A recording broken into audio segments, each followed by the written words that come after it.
पालघर जिल्ह्यातील तलासरी पोलिसांनी मोठी कारवाई करत अवैधरित्या प्रतिबंधित तंबाखूजन्य पदार्थांची वाहतूक करणारा आयशर टेम्पो पकडलाय। या कारवाईत तब्बल 47,37,689 रुपयांचा मुद्देमाल जप्त करण्यात आला असून 2 आरोपींना अटक करण्यात आली। पोलीस अधीक्षक डॉक्टर बाळासाहेब पाटील यांच्या मार्गदर्शनाखाली अवैध धंद्यांविरोधात सुरू असलेल्या विशेष मोहिमेदरम्यान स्थानिक गुन्हे शाखा आणि तलासरी पोलिसांना गुप्त माहिती मिळाली होती। त्यानुसार मुंबई अहमदाबाद राष्ट्रीय महामार्गावर सापळा रचण्यात आला।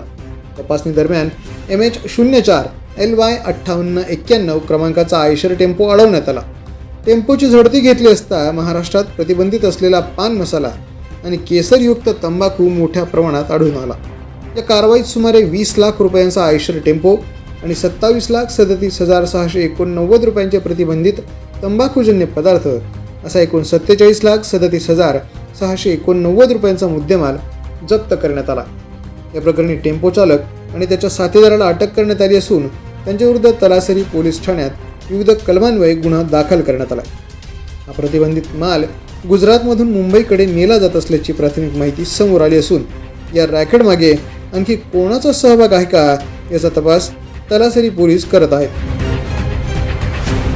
द पोलीस न्यूजसाठी अशरफ खान, तलासरी।